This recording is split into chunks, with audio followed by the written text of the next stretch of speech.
दोस्तों, middle east में जारी जबरदस्त तनाव के बीच एक बहुत बड़ी और बहुत ही संवेदनशील खबर सामने आई है। एक जियोस की रिपोर्ट के मुताबिक इजराइल की खुफिया एजेंसी मोसाद का चीफ डेविड बार्निया अचानक अमेरिका के मियामी शहर पहुंच चुका है और यहां उसकी मुलाकात ट्रंप के बहुत करीबी और मिडिल ईस्ट के स्पेशल एनवॉय स्टीव विटकॉफ से हो चुकी है। और ये कोई सामान्य डिप्लोमेटिक मीटिंग नहीं है, बल्कि ईरान को लेकर अमेरिका और इजराइल की अगली रणनीति तय करने का फाइनल राउंड माना जा रहा है। और इतनी हाई प्रोफाइल मीटिंग की डिटेल्स शायद कभी खुलकर सामने भी ना आए, लेकिन इसके संकेत बहुत ही गंभीर हैं। दोस्तों, स्टीव विटकॉफ इस वक्त अमेरिका और ईरान के बीच बैकडोर बातचीत की सबसे अहम कड़ी माना जाता है। पिछले कुछ दिनों में उनकी ईरान के विदेश मंत्री अब्बास अराकची से कई बार बातचीत हो चुकी है और ये वही विटकॉफ है जिन्होंने ट्रंप को बताया था कि उनकी दबाव की वजह से ईरान ने करीब 800 लोगों की फांसी फिलहाल टाल दी है। और इसी इनपुट के बाद ट्रंप ने ईरान पर तत्काल हमले का आदेश रोक दिया था। लेकिन अब सवाल उठता है कि अगर हालात बेहतर हो रहे थे तो मोसाद का चीफ अचानक अमेरिका क्यों पहुंचा है। दोस्तों, दरअसल इजराइल को डर है कि ईरान सिर्फ वक्त खरीद रहा है।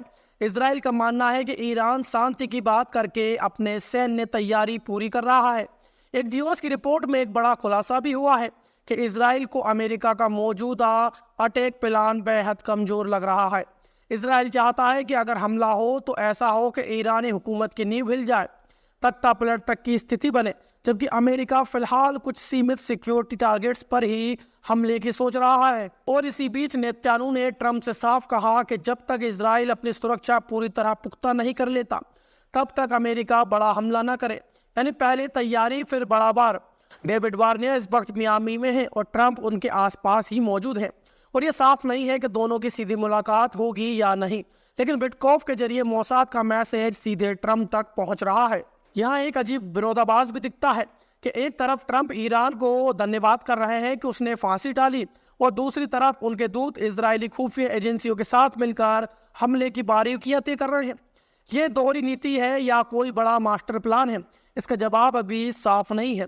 लेकिन इतना तय है कि अमेरिका खुद किसी नई बड़ी जंग में फंसना नहीं चाहता, जबकि इजराइल चाहता है कि अमेरिका उसके लिए पूरी लड़ाई लड़े। और अब दूसरी बड़ी खबर कि इजराइल फौज यानी IDF में अंदरूनी बेचैनी साफ महसूस की जा सकती है, लेकिन बाहर हौसले बढ़ाने वाले बयान दिए जा रहे हैं। IDF के प्रवक्ता ने बयान जारी कर कहा कि फौज हर हालात के लिए पूरी तरह तैयार है। ईरान में चल रहे विरोध प्रदर्शनों और बढ़ते तनाव को देखते हुए इजरायली फौज को हाई अलर्ट पर रखा गया है। बड़े अफसर डेफिन ने जनता से अपील की है कि अफवाहों पर ध्यान न दे और सिर्फ आधिकारिक सूचनाओं पर भरोसा करे, यानी अफवाहों का बाजार गर्म है और ये अक्सर किसी बड़े एक्शन से पहले होता है। और अब आते हैं सबसे अहम सवाल पर कि अगर ईरान पर हमला फिलहाल टला हुआ है तो फिर ईरान का आसमान खाली क्यों किया जा रहा है। European aviation safety agency EASA ने साफ एडवाइजरी जारी की है कि कोई भी सिविल फ्लाइट ईरान के एयर स्पेस में दाखिल ना हो। अगर सब ठीक है तो फिर यह चेतावनी क्यों दी जा रही है, और इसका जवाब जंग के पैटर्न में छुपा हुआ है। पहला खतरा मिस आइडेंटिफिकेशन का है। ईरान के डिफेंस सिस्टम हाई अलर्ट पर है और डर है कि कोई सिविल फ्लाइट गलती से दुश्मन का फाइटर जेट समझ ली जाए। लेकिन इसके पीछे असली वजह यह भी है कि अगर हमला होता है तो अमेरिका और इजराइल के जंगी जहाज़ों को एकदम साफ रास्ता चाहिए जहां कोई आम विमान ना हो। और वहीं दूसरा खतरा पड़ोसी देशों तक फैल सकता है। जिन देशों में अमेरिका मिलिट्री बेस है वहां भी ईरान के पलटवार का डर है।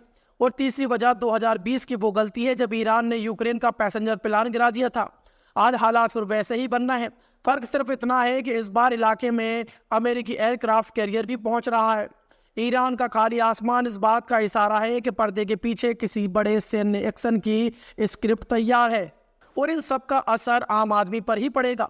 फ्लाइट्स को लंबा रूट लेना पड़ेगा, टिकट महंगे होंगे, सप्लाई चेन धीमी होगी और इसका बोझ सीधे सीधे आम जनता की जेब पर पड़ेगा।